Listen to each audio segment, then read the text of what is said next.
For most celebrities, we've kind of put celebrities on a pedestal and we rip humanity from them. And that the tabloids have been hard on you, so I don't. I love you for that. Well, I love you for not reading that. You and I are like one of the only people that like don't. Yeah, even I don't pay read attention. it. The update we have today is an interesting reflection on a highly publicized situation from the past. In this deep dive, we'll be talking about LeAnn Rimes' recent thoughts on the intense backlash she experienced from her affair with Eddie Cibrian. Right. It's quite a story. It really is. For those who might not recall every detail, what were the key players and events that really ignited this public firestorm back in 2008? Well, yeah, the situation emerged while Eddie Cibrian, who was then married to Brandi Glanville, Right. and LeAnn Rimes, who was married to Dean Shermitt, they were filming a movie together. It was called Northern Lights. Okay. And an affair unfolded between LeAnn and Eddie during the production. This was in 2008. And this ultimately led to divorces for both of them from their respective partners. Right. Messy stuff. Yeah. And then Eddie and LeAnn got married in 2011. So that sequence of events definitely set the stage for a lot of public commentary at the time. Yeah, absolutely. And what's truly fascinating, I think, is how LeAnn Rimes is reflecting on that intense backlash now, years later. What's her current perspective? How does it maybe challenge that initial, very charged narrative? Yeah, what's fascinating here is LeAnn's recent take on that backlash, which she shared in an interview. She clarifies that she felt like a target that was just easily projected upon a target. Yeah. And this really illuminates a critical aspect of public anger, doesn't it? This human tendency to sort of project collective discomfort or, moral outrage onto an accessible figure. Right. Like she became the focus for a lot of things. It raises an important question about why we as a society sometimes process our own anxieties and maybe unresolved issues through others' highly visible struggles. And LeAnn acknowledges this too. She noted she's been on both sides of that coin, having also been cheated on. So she gets that feeling of hurt. Oh, interesting. So she understands the anger from that perspective too. Precisely. She pointed out that so many women feeling that that raw anger often don't know what to do with it, and she kind of became an easy outlet for that. Wow. I found myself wondering, how does a public figure even begin to process that kind of intense, widespread public anger? Her statement that things got a lot easier when she stopped taking it so personally, that seems like a huge shift. It absolutely does. Her saying, "This is not all my pain to carry. I know what I'm responsible for in the situation," and making amends for that. Well, that speaks to a powerful psychological shift. It's like cognitive reframing. So drawing a line between her actions and everyone else's reactions. Yeah. Exactly. She managed to separate her self-worth from all that external validation or, condemnation. It also evokes a level of emotional intelligence, I think, acknowledging her role without just absorbing everyone else's pain. Brandi's initial reaction was understandably raw and deeply painful. And think about the societal pressure, to maintain that animosity, especially when you're both public figures. Yeah, the expectation is often conflict, isn't it? Right. Yet what's quite remarkable is the current state of their relationship.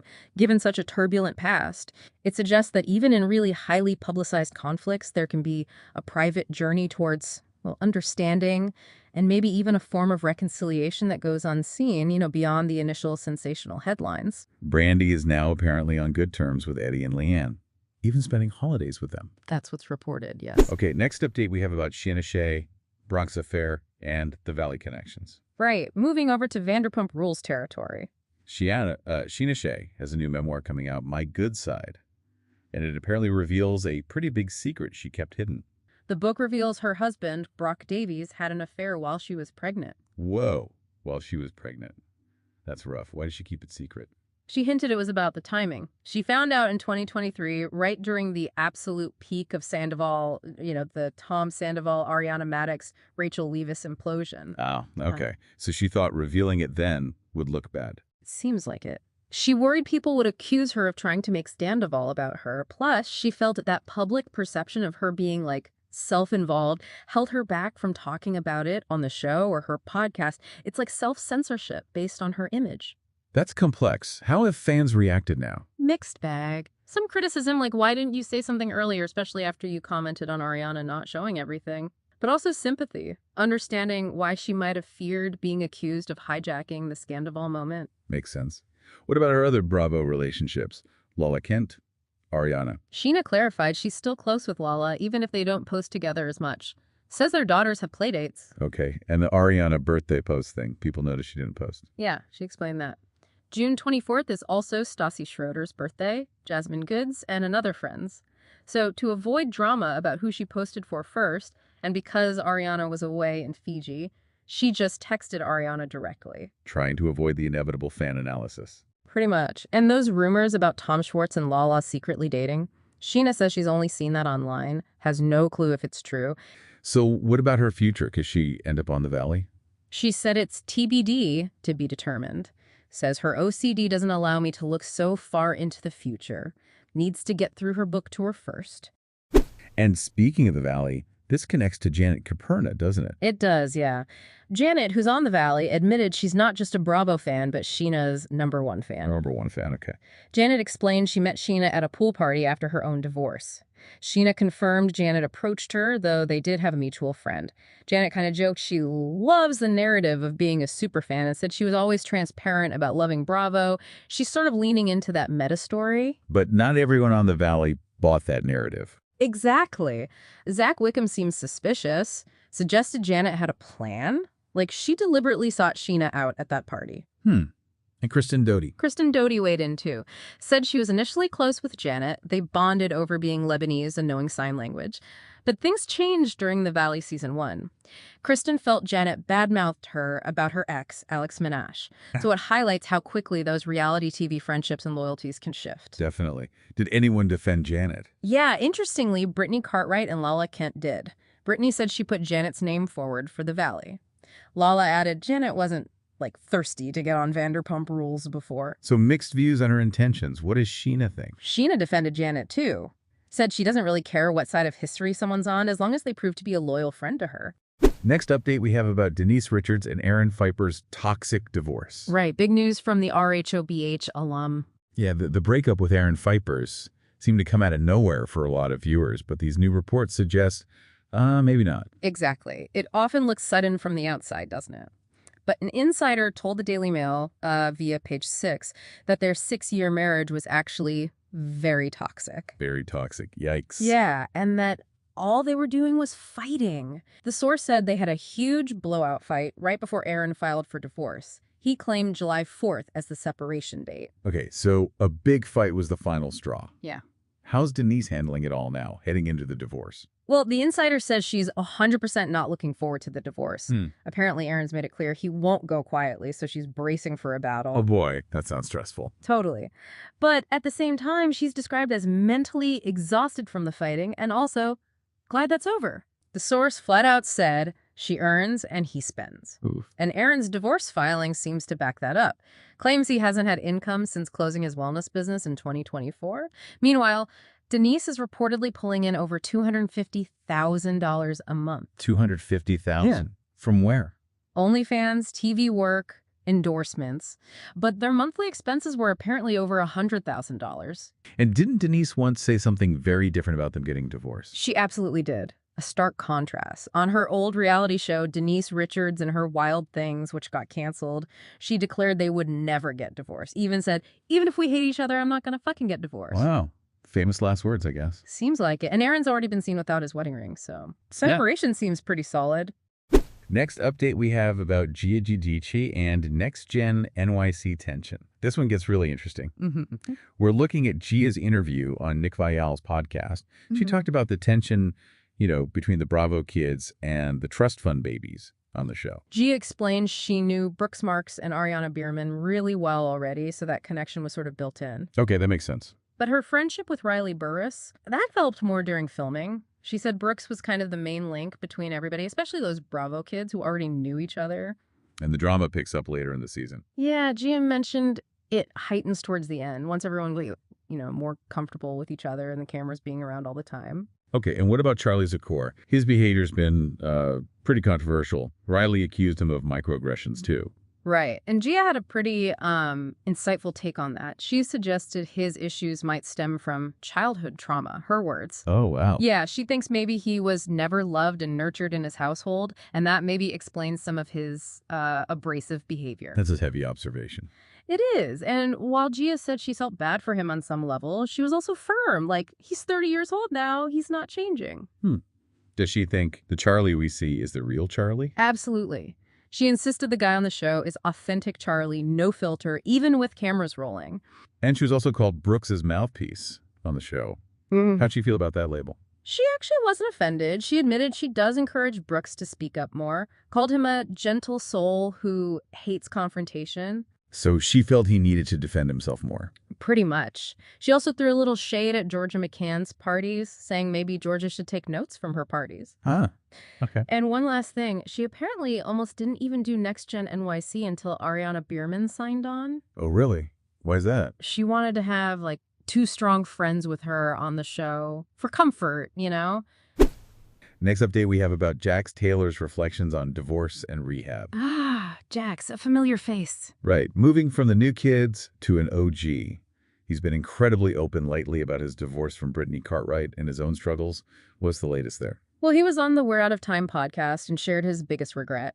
And what's interesting is the regret wasn't the divorce itself. Oh, what was it then? It was how he handled it. He said the marriage ran its course and needed to be done. So he's pretty clear the divorce itself was necessary in his view. Okay, clarifies his stance on that. Yeah. And he also talked about his relationship with reality TV, saying he found his niche, loves being on TV, and even said people love to see the spiral. Wow, he's very self-aware about his public image. Demonstrates he knows exactly how he comes across and seems to be leaning into it. And he's also talked sobriety, right? Yes, very openly, admitted to big personal challenges, things like codependency issues, really struggling with being alone, not being comfortable in his own skin, said he needs structure. That takes courage to admit publicly. It does. And he revealed he went to rehab twice. The first time he apparently put up a little bit of a fight, but the second time he just knew, said, I gotta go back. And he went. Yeah, stayed for 17 days, felt that was enough for him at that moment. Next update we have about the RHOA reunion recap. Okay. And it kicked off with some drama right away because Britt, who was central to a lot of stuff this season, was a no-show. Yeah, her absence was huge, really set the tone. Kelly Farrell claimed Britt caused mass destruction in the friend group. Strong words. Mass destruction? Wow. Did anyone know she wasn't coming? Portia said she spoke to Britt the night before, and Britt didn't mention anything about skipping it. Drew Sidora was also really bummed. And Drew dropped some news too, right? About a lawsuit. Yeah, revealed Britt actually filed a lawsuit against her over a blog post connected to that whole poster incident with Kenya. Seemed like news to everyone on the couches. Wild. So Britt's seat was empty. Until Cynthia Bailey came out and filled it. She was there as a friend of this season. Okay. How was her reception? Pretty good, actually. Praised for being a good sounding board. They touched on her relationship with LaPrince and Phaedra Parks also dating a younger guy. And Portia's season, it sounded like a really tough one for her personally. Definitely. She talked about the divorce from Simon, obviously. Said the only thing she really secured was her house, thanks to the prenup. Right. But the really big reveal, the truly eye-opening thing, was that Simon has been detained by ICE. Detained by ICE? Like immigration? Yeah, due to an immigration issue. So he's currently in jail. And Portia made it crystal clear she did not call ICE on him. Apparently, him being detained actually makes it harder for her to finalize the divorce, which she desperately wants. Oh, wow, what a mess. Huge mess. She reflected on missing Simon's many red flags. Kelly Farrell then jumped in about that time. She asked Portia if she took another woman's husband. Kelly claimed she was trying to be helpful. That's what Kelly said. Portia saw it as just messy. They apparently bonded over their divorces, but Kelly made a point to differentiate, her 11-year marriage versus Portia's 11 months. A little dig, maybe. Maybe a little. There was also that joke about Charles Oakley. Yeah. Portia admitted it was a bad move to joke about sleeping with Charles Oakley, especially with the existing rumors flying around. Just added fuel to the fire. And confusion about how she and Simon met. Right. Shamea Morton denied Angela Dorrit's claim that Shamea introduced them in Nashville. But when Andy asked Portia directly how they met, she stayed totally silent. Even though Simon said she slid into his DMs. Exactly. Just illustrates those conflicting stories you always get when digging into people's pasts on these shows. On a positive note, Portia and Dennis are apparently co-parenting happily. That's good. What about Drew calling Portia's comeback a flop? Oh, that came up. Drew felt Portia attacked her because Portia didn't have her own storyline. Drew denied anything beyond business with Dennis, said Portia knew about it. Portia did apologize later for meeting with Ralph, so maybe they've moved past that bit. Okay. Now, what about this alleged alliance among the new cast members? That seemed like a big source of drama. Huge. Kelly said she helped Britt out with glam and wardrobe, and that somehow ruined their friendship. Denied being jealous of Britt. Then Portia said Britt told her the newbies wanted an alliance to take Portia down. But then Scheana jumped in and said no, there was an alliance, and it included Scheana, Kelly, Britt, and Portia. Whoa. So Portia was part of it, according to Scheana? According to Scheana, yeah. Portia denied it, of course. Kelly apologized to Angela Dorit, who claimed she knew nothing about alliances. Kelly and Britt's friendship is on ice after Britt brought up Kelly's alleged abortions. Man, it got really personal. Super personal. Kelly also clarified she's officially divorced now, cost about $200,000. Said she travels with a bodyguard because of her ex, not just for the show. And despite being $100,000 in debt for unpaid rent, her second restaurant location should open soon. Lot going on with Kelly. And Angela had a theory about Phaedra. Oh, yeah. Angela Dorit is convinced Phaedra was behind Marcus acting as a messenger about Charles cheating. Thinks there's some crazy high school connection. Came with a folder of receipts. A folder. Classic reunion move. Totally. Phaedra questioned her motives, though, and Portia seemed to be backing Phaedra. So yeah, the reunion really just laid bare all those tangled loyalties and betrayals. Always does. Okay, next we are going to talk about the latest on Charles Oakley and Angela. Their marriage, well, it's been a pretty big talking point on The Real Housewives of Atlanta this season, season 16. Yeah, definitely. And some recent comments Charles made about their wedding really got fans buzzing. Right, prompted this whole public clarification thing. It really did, and it kind of demonstrates how, you know, even just an off-the-cuff remark can blow up online these days. So Charles was asked why he married Angela, and he basically said it wasn't even planned. Wasn't planned. Wow. Yeah, he said, we were in Vegas, we just did it, and then, get this, he added, I told somebody, I think somebody put something in my drink that night. Oh my gosh. He actually said that about his wedding night. He did, and then described, like, getting a ring and a jacket the next day, and poof, married. That is quite the statement. Yeah. So how did Angela react? Well, you can imagine after the online reaction, they did this video where she basically pressed him for the real story. And Charles clarified, you know, that the whole drugged comment was just him trying to be funny. He said, I was just trying to be funny. It wasn't. Some people took it. Some people didn't. And Angela wasn't having it. Not at all. She jumped right in. No, you're not funny. It's not funny.